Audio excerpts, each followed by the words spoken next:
agradecimiento, bueno, a la Biblioteca Nacional, a su director Juan Sasturain, a todo el equipo aquí del Auditorio Borges por la amabilidad que han tenido en permitirnos este preestreno. Esta es la primera vez que presentamos el documental. Obviamente a todo el equipo técnico, Lucas Broneto, nuestro director de producción, toda la gente que ha formado parte de esta obra y muy especialmente a nuestros testimoniantes y entrevistados que han sido muy receptivos en una época muy complicada, porque esta película se rodó durante la pandemia, la etapa dura de la pandemia, y bueno, llevamos adelante el rodaje con todos los cuidados habidos y por haber, y que nos exigía obviamente también el Instituto de Cine y Artes Audiovisuales. Así que fue un doble trabajo, porque hubo que tener esos cuidados a la vez de que tener la oportunidad de poder encontrarnos con estos seres humanos maravillosos. Y esta aventura, porque para mí fue una aventura que fue reconstruir a Marco de Nevi, ¿no? Después de tanto tiempo ya físicamente desaparecido, y un autor que yo de chiquito conocí justamente en el mundo escolar, a través de un libro que era Robotobor, que es uno de sus libros para chicos, que me pareció alucinante por una sencilla razón. El relato, que es como también un libro, una especie de novela chiquitita, o un cuento largo, estaba narrado por el gato de la familia. Contaba la historia de esta historia. Entonces me pareció alucinante. Ese fue mi primer contacto con Marco. Pero bueno, han visto el documental. Es básicamente una carta de amor a Marco de Nevi, a sus libros. Y también esta pequeña semillita ahí dispuesta que tiene que ver con una pregunta que me rondaba la cabeza y continúa, lamentablemente, es ¿por qué Marco de Nevi ha sido relegado? ¿Hay una respuesta? Bueno, en cierta forma buenas noches ante todo. Yo en cierta forma lo digo en el documental. Yo creo que Marco ha sido radiado por la crítica universitaria, entonces ha quedado como secundarizado o en primaria, lo cual es muy importante, pero al mismo tiempo lo quita de la circulación que siempre tiene y que lleva a otros países y demás. Ahora, como digo, también revivió por la microficción, pero creo que yo creo que lo expliqué en mi punto de vista, y no creo que lo que diga él o su literatura esté fuera de moda. Yo creo que justamente esta resurrección que ha tenido en Europa y en Estados Unidos tiene que ver con que sigue siendo un autor, no podremos decir un clásico, pero en cierta medida sí lo es. Juan José. Me estaba acordando cuando hablaba Cristina que esta misma pregunta se le hice a Anderson Imbert. Y la respuesta de él fue la misma, es decir, él culpaba, entre comillas, a la universidad de haber desplazado a Marco de Nevi, y aunque no lo dijo, pienso que la razón es la que especificó Cristina hoy, razones ideológicas. Agrego que también ha desaparecido de la escuela secundaria, pero las razones son otras, que también se dijeron, editoriales. Es imposible prácticamente conseguir, los chicos no pueden conseguir los libros de Nevi. Tengo la convicción, finalmente, respecto de este tema, de que los libros tienen un destino misterioso. Esto no es mío, es de Borges.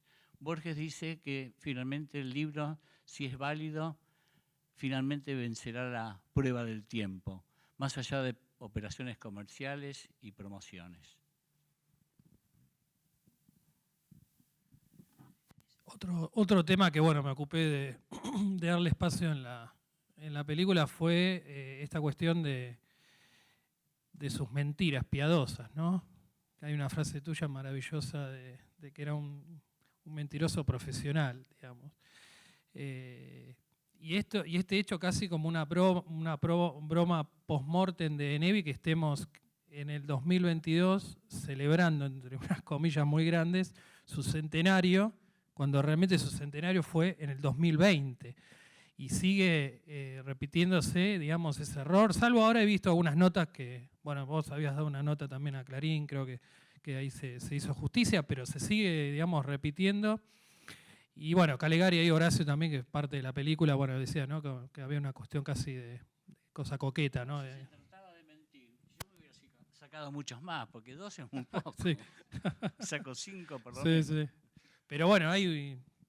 Sí, bueno, pero hay una cuestión, no se sacó más porque se le notaba en alguna medida, si se sacaba 5 años, ya no era una criatura cuando llegó a Rosaura a las 10 y eso lo hizo aparecer mucho en el mundo que tanto le molestaba, como vos bien dijiste, de la prensa y de la publicidad. Por eso yo creo que no se sacó más años.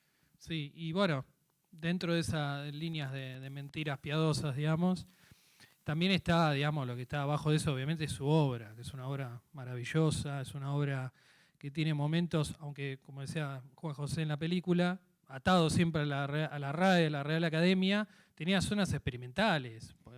Absolutamente, cuando uno piensa en Enciclopedia de una familia argentina, él es el primero que arma un libro, una novela, que resulta que son como pequeños cuentos, pero armada como una enciclopedia en sentido alfabético. Entonces, eso es una renovación. Marco siempre experimentó, lo mismo que en Manuel de Historia, lo mismo que en Nuestra Señora de la Noche. Es un experimentador total y constante. Nunca para la experimentación en Marco, hasta la última, hasta Nuestra Señora de la Noche, que yo creo que es la más transgresora de todas en todo sentido. Pero Marco tiene porque yo creo que eso también tiene que ver con el interés de la gente, hasta que llegó un momento en que tuvo menos lectores, pero ese constante, vale decir, mantenerse con algo que es común, pero al mismo tiempo seguir experimentando. Es verdad lo que dice Cristina, pero Enciclopedia Secreta de una Familia Argentina tuvo esa técnica tan original de que los textos eran como entradas propias de la enciclopedia, pero él nunca estaba conforme con los resultados de su obra, porque después volvió a la narración tradicional y cambió el título de la obra, que era Una Familia Argentina. Y después hay un libro que es Los Asesinos de los Días de Fiesta. Tuvo como 4 transiciones y terminó. Y la última como música... Casa del Muerto, no, Casa del Muerto, espérate, el título, Noche de Duelo, Casa del Muerto, esa es la última. Bueno, y Música de Amor Perdido, pero también tiene a su vez 2 versiones. Tiene 2 versiones, bueno, y Nuestra Señora de la Noche también tiene, en la segunda edición, está corregida. Y además la segunda edición apareció antes de que se agotara la primera. Sí, salió antes porque él la quiso corregir antes. Ah. Yo me acuerdo que yo no lo pude ver a Marco al final, lo cual fue muy lamentable porque era muy coqueto, ya se habló de la coquetería, pero yo me acuerdo y no puedo dejar de compartirlo, cuando lo llamé y le dije, bueno, porque él estaba muy contento, me escribió esa carta tan linda sobre la contratapa, entonces le digo, Marco, nos tenemos que ver. No, mi querida, no vas a ver las ruinas de Itálica. Entonces no me quiso ver, hablábamos por teléfono, pero no me quiso ver, porque no quería que lo viera viejito y mal. Sí, yo tampoco lo pude ver, pero por otras razones. En el documental conté que se peleó con todo el mundo. Me faltó decir que conmigo también. Y conmigo también. No pude verlo por eso. Pero de todas maneras no había mucho más para decir. Y la pelea conmigo se extendió lamentablemente a su editor, a Manuel Pampín, el titular de Corregidor, porque De Neve le dijo, a Pampín le dijo, si usted publica esta biografía, retiro toda mi obra de Corregidor. Pampín no tenía mucho que pensar. Entonces el libro mío salió post-mortem de Neve, ¿no? Ahora hablando de peleas, yo tuve 2 peleas homéricas con Marco. Yo lo conocí a los 13 años, es decir, cuando no era nadie, no era nada, y De Neve que iba a mi casa porque mi madre y Fanny Escurra, que la citás vos, Fanny Escurra y mi madre produjeron la versión televisiva de Ceremonia Secreta. Entonces empezó a ir a mi casa habitualmente, va a decir toda la fiesta que era de Neve, y yo que no existía porque tenía 13 años, él me daba corte y me decía, Cristina, ¿y vos qué opinás? Entonces a partir de eso hicimos una gran amistad que yo me mandaba la parte en la época de la facultad porque me iba a buscar con el remis para llevarme a comer a un lugar exquisito, yo tenía 18 años, y con los amigos se morían de envidia en la facultad, por cierto. pero esa amistad tan linda se cortó. Primero se cortó cuando yo me casé, porque yo era de él. No tenía nada que ver con la sexualidad. Yo pertenecía a Marco de Nevi. Entonces, cuando me casé, ¿saben qué hizo? Me mandó, porque no los regalos de casamiento son para los dos. Me mandó 2 docenas de rosas rojas. Mi ex marido se cayó de espalda cuando lo vio, pero ya lo conocía Marco.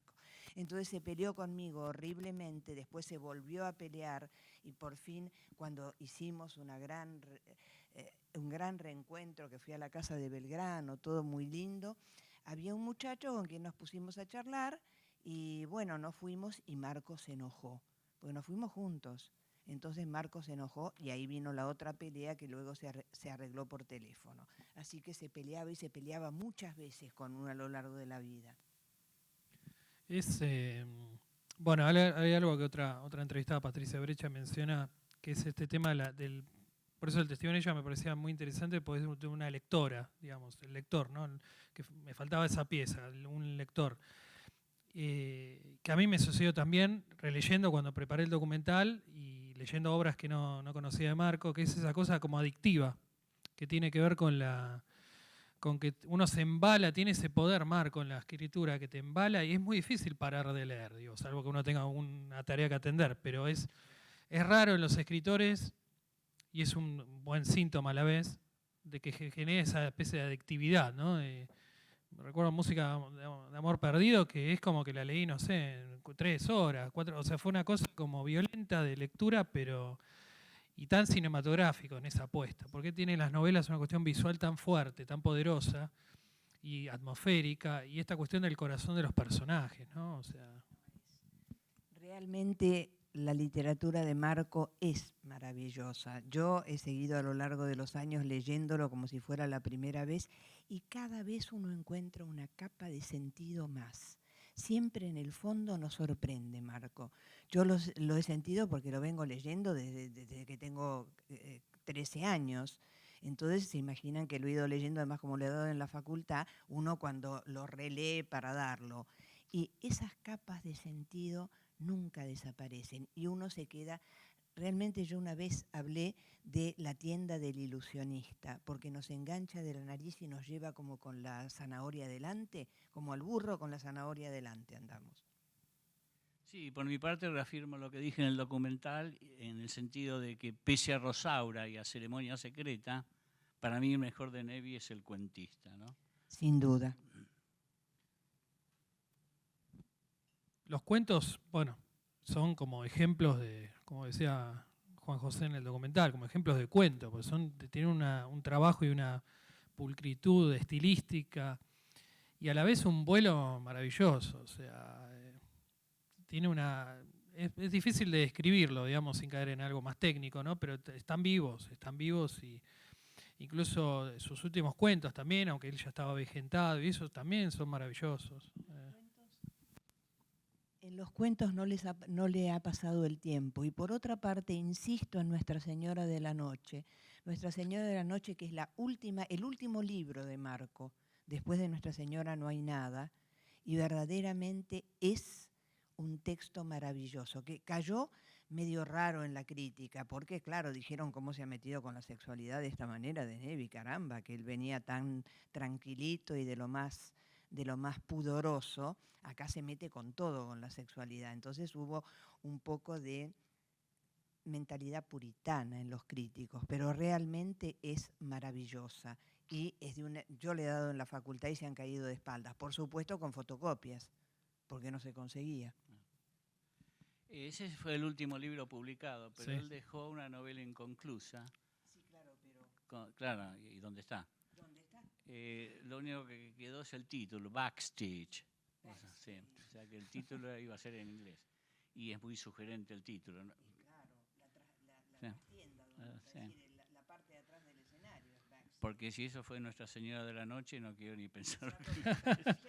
pero hay algo un poco anticipatorio, ¿no? Porque en ese libro, porque hoy sería, si fuera reeditado y con un buen estudio preliminar, digamos, acompañado, ¿no? Daría yo creo que sería el vínculo con los chicos hoy, porque es un libro donde el protagonista es un travesti, en un bar que es maravilloso para los que les gusta la noche y todo. Y, o sea, es un libro donde justamente habla de todo tipo de sexualidades. Todo, porque sí. es como una multisexualidad. Realmente no creo que haya ningún otro libro donde se haya tomado un paneo tan absoluto sobre la sexualidad y al mismo tiempo una experimentación literaria tan fuerte, técnica. Entonces, sin lugar a dudas, con el mundo contemporáneo, esta y con la importancia que tienen las multisexualidades, yo creo que sería un enganche fuertísimo Nuestra Señora de la Noche. Sí, sí, yo creo que es, y justamente su última novela, o sea, es como que, como si tirara, digamos, una piedra, ¿no?, hacia el futuro. Para el futuro. Sí, sí. Creo que es del 96, Nuestra Señora de la Noche. Es del 96. En el 96 no estábamos en el punto en el que estamos ahora respecto de la sexualidad. Y este hombre alegremente, Marco, lanza ese libro que es para caerse de espaldas. Y que también la universidad lo ignoró. Lo hablo porque justamente en un congreso de literatura donde se hablaba sobre todas las nuevas sexualidades y demás, cuando ya aparecí con De Nevi se cayeron de espaldas. Y todo el mundo empezó a preguntar, ¿así que De Nevi tiene esta novela? Sí, resulta que la tiene. Y estaban todos tratando de nuevas sexualidades. Yo me acuerdo hace muchísimos años, le pregunté a Federico Pelzer qué opinaba de Nevi. Bueno, me dio varias opiniones, pero la que es pertinente a esta conversación es que reconocía su grandeza como escritor, pero que De Nevi, narrador, no se animaba a decir lo que tenía que decir. Bueno, yo creo que lo dijo en esta última novela. También, bueno, estamos en el año 2022 y uno vuelve a 1954 cuando empieza a delinear Rosaura a las 10, otra Argentina, otro mundo. Difícil era quizás para él, digamos, ser más abierto, aunque hay cuentos, uno pesquisando, ¿no?, y analizando muchísimos cuentos donde la sexualidad está mucho más mostrada, quizás no tan explícita como en Nuestra Señora de la Noche, pero está. No es cuestión de explícita, lo que pasa es que acá hay un paneo de todas las formas de sexualidad, porque en los otros hay homosexualidad, básicamente hay homosexualidad en Michel y en otros más, pero acá es un paneo, transexuales, travestidos, trans, todo, trans antes de que se hablara de los trans hay. Sí. ¿Hay gente normal? No me acuerdo. No, creo que no. Creo que todos circulan de una sexualidad a la otra. Y va a decir, esa cosa queer, que ahora es el no binario, etcétera, etcétera, ya está en De Nevi, 96. Sí, por eso creo que es como, falta esto, ¿no? El atreverse de lo editorial, ¿no? De la editorial y de los herederos. Sí. Aprovecho, no, perdón. Coge. No, yo tampoco. Terminar. No, que creo que está el problema de los herederos y eso es muy serio, porque una editorial se puede querer arriesgar, pero si hay problemas de derechos, ¿qué hacemos? Todos muy contentos, pero no se puede hacer nada. O esperar 70 años, que es cuando vencen los... Desde el 98 falta todavía. No, yo quería agregar que me consta que, aún con Rosaura a las 10, en varios colegios secundarios, los padres se levantaron contra ese libro. ¿Por qué? Porque la protagonista es una prostituta. Bueno, estamos en problemas. No me pregunten qué colegios.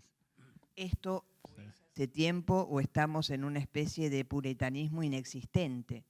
Hace tiempo. Sí, hace tiempo, porque hoy en día alguien protesta por Rosaura a las 10 y creo que se le caen desmayados.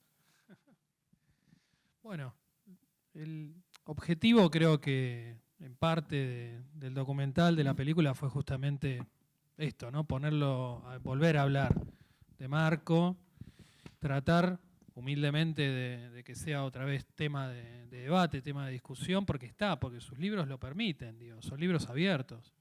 Son libros abiertos, son libros que tienen muchas lecturas, son libros que todavía tienen muchas cosas que decirnos. Fíjense que acabamos de hablar de su última novela y nos damos cuenta de que se ha anticipado 30 años a lo que está pasando. Entonces, también hay que releer la obra, toda la parte política de Marco. Tiene una actualidad muy, muy importante. y habría que lograr que lo dejen editar. Que es, bueno, también otra de esas... Por eso la idea que tuve esto de fraccionar la película en capítulos, ¿no? La vida, la muerte, la resurrección, ¿no? O sea, yo creo que sí, que Denevi puede volver, pero es cierto, una traba legal puede ser casi una tumba para algunos autores. Exactamente, pero por lo menos yo no sé si circulando, como yo lo decía, la microficción lo volvió a lanzar en Europa y en Estados Unidos, porque a mí me han escrito un montón de tesistas porque están trabajando sobre Denevi. Entonces, bueno, eso es una... Como a vos te habrán llamado también, biógrafo, a mí por el libro. A mí me llamaron para preguntar quién otorgaba los derechos, ya que había mucho interés en traducir su obra. Y bueno, sin entrar en detalles, primero decía que yo no era, y segundo que había una cuestión, había un litigio. Creo que lo máximo que en estos últimos años que se pudo hacer fue una adaptación teatral. Bueno, este año hubo una adaptación de una adaptación Los Asesinos de los Días de Fiesta, que sigue estando. Que sigue estando, y felicito al equipo que lo hizo. Porque, bueno, sí, por supuesto, porque además no hay una sola palabra que no sea de Denevi. Claro. No hay una sola palabra. No, el muchacho que la armó hizo la dramaturgia sin poner una sola palabra que no fuera de Marco. Okay. Pero claro, el resto del circuito, digamos, artístico, puede ser llevarlo a cine nuevamente, aunque se hizo una adaptación de Los Asesinos en Italia, ¿no, Juan José? Sí, bueno... no sabía. Sí, excelente, en vida de Marco. No sabía eso. Pagaron nada más que $10.000 por los derechos, y la película es muy buena, italiana. No tuvo acá mucha difusión. No, hay que buscarla. Sí, yo te la puedo prestar. A vos me la prestás, por supuesto. Tenía algo más que decir, pero me olvidé. ¿Te acordás cuando hablábamos de corrido? No, ahora me acordé. Barney Finn quería hacer una remake de Ceremonia Secreta, y esta cuestión de la que estamos hablando le impidió hacerlo. Hizo en realidad una obra de teatro. Finalmente. Hizo una adaptación de teatro, sí. Por eso digo que el teatro ha sido el último... No, él hizo la adaptación de Ceremonia. Y ahora, a modo de cierre, por si alguno de los presentes quiere hacer una pregunta, ¿cómo resumiríamos a Marco Denevi? ¿Cómo lo contaríamos a Marco Denevi a una persona que no lo conoce? A mí me gustó lo que siempre se dijo de Hitchcock, que era un misterio dentro de otro misterio. Y yo diría que Marco era también un misterio dentro de otro misterio. Yo diría, es muy lindo lo que ha dicho Juan José, pero yo diría que es un gran escritor tapado por la indiferencia de pronto de la crítica, porque el público ha estado con él, y que volver a leerlo es descubrir a alguien que tiene tanto que decirnos para este momento como muy pocos escritores, incluso escritores contemporáneos. Bueno, si tienen alguna consulta o duda, este es el momento.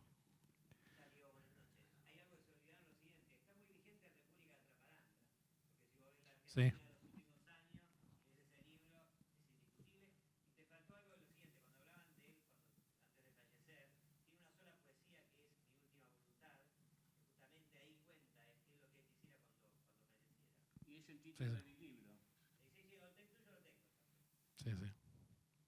Sí, obviamente que, bueno, al momento de trabajar esta obra audiovisual, documental, todo no se podía, digamos. Tuvo que hacer obviamente un recorte porque la obra de Marco es inmensa, y es inmensa esta posibilidad de abordarlo de distintos lugares, sus trabajos en televisión. Sí. En un momento tuve que, para que se den una idea, el primer montaje de esta película duraba 3 horas. 3 horas. Y ya 1:38 se hace largo. Sí. 3 horas porque quería, claro, uno se engolosina y quiere todo. Ahí hubo que podar a 2 horas, 1 hora y media, pero obviamente tengo muchísimo más registrado lo que está acá, y sería muy lindo el día de mañana si uno pudiera hacer esa especie de conexión con la parte de educación en Argentina, para poder volver a contarlo a Marcos desde otro lugar quizás, y Exacto. hablar de estos temas porque él está vivo, digo, en ese aspecto, ¿no? Está En sus vivo libros. y hay que volver a recuperarlo, recuperar esa cosa viva, porque ahí se van a dar cuenta de cuánto tiene para decirnos en este momento. Recién nombraban la República de Trapalanda, y yo pienso también en Manuel de Historia, que es un manual Sí, de historia maravilloso, sí. maravilloso, y indudablemente, una enciclopedia de una familia argentina, aunque sea como familia argentina, pero también hay una visión sobre la historia argentina que es imperdible. Y completando el aporte del señor, otra cosa que habría que hacer es compilar todas las notas que salieron en La Nación. Sí, sí. Eso es. Sí, sí. Que entre paréntesis, él fue invitado y le empezó a convenir económicamente y me contó que esas notas fomentaban la venta de sus libros. Tenían ese efecto secundario. ¿Alguna consulta más? Sí. Sí. Bueno, sí. Sí, lo tengo en claro porque esto es como casi con tono bíblico en un principio. Obviamente yo soy docente en una maestría de periodismo documental de la UNTREF, que es de 3 de febrero, y lo primero que hice obviamente fue ir a hablar, tratar de hablar, porque estamos en pandemia, o sea, a la distancia, con la parte de cultura del municipio, y conociendo que Valenzuela es periodista, investigador, y que ha abordado de Nevi, pero bueno, no hubo manera de que el municipio lamentablemente se interesara en la película, aunque si ustedes van a la estación de Sáenz Peña, del ferrocarril San Martín, hay un dibujo de Marco, que es basado en una foto muy lindo, pero es esto, es luchar lamentablemente contra fuerzas que están por sobre uno y que tiene que ver, no sé si con la falta de interés, quizás de Nevi quedó también desplazado en otra zona, no solo en el mundo literario o académico, pero sí, yo ese camino lo recorrí. La idea es ahora que está la película, y ustedes son los primeros en verla, Ahora sí. podamos, sea una carta. Yo sé que este año, por los 100 años apócrifos de su nacimiento, pero vamos a respetar, como dijo Juan José en una nota muy buena en Clarín, que vamos a respetarle su deseo de que sea este su centenario. Está habiendo alguna relectura de sus libros, un autor, Matías Bragnolo, que es un muy buen novelista, hizo un estudio sobre las distintas versiones de Ceremonia Secreta. Él se preguntaba por qué esta cuestión de terrible, ¿no? Que aparece otro libro después con el mismo título. O sea, ¿qué hay? Yo creo que es esto. Falta, y espero que la película, mi pequeño aporte, haya sido eso, que permita volver a leerlo, volver a discutirlo. Esperemos. Ojalá, y a ver si por ahí mueve a los herederos a que se den cuenta de que tienen que reeditarlo, aunque no saquen los millones de Arlequín. Igual. Los herederos no son los malos de la película. Lo que yo tengo entendido es que son muchos. Y bueno, que se decidan, que tiren la monedita y decidan cuáles se hacen cargo, porque si no... Bueno, si ha llegado teatro, quizás hay abierto una posibilidad que se pueda... Sí, porque además estos chicos jóvenes, muchos no podían pagar porque es re-off la versión. Sí, entonces totalmente. habrá que ver si no se han ablandado un poco. Bueno, esperemos que esto se hayan ablandado. Que no sea el final de Marco de Nevi esto, sino el principio de una nueva vida, una resurrección, ¿no? de una persona agnóstica. Y sin embargo, en sus cuentos hay una esperanza en el ser humano y en el amor y en una fe en el futuro, aunque él estaba, digamos, abatido en estos últimos años, y creo que por eso su última novela es esa novela justamente, y es la manera, creo yo, de tender un puente con nosotros, con este futuro de él, ¿no? Así que bueno, muchísimas gracias, nuestros entrevistados y ustedes por estar aquí y a la biblioteca. Muchas gracias.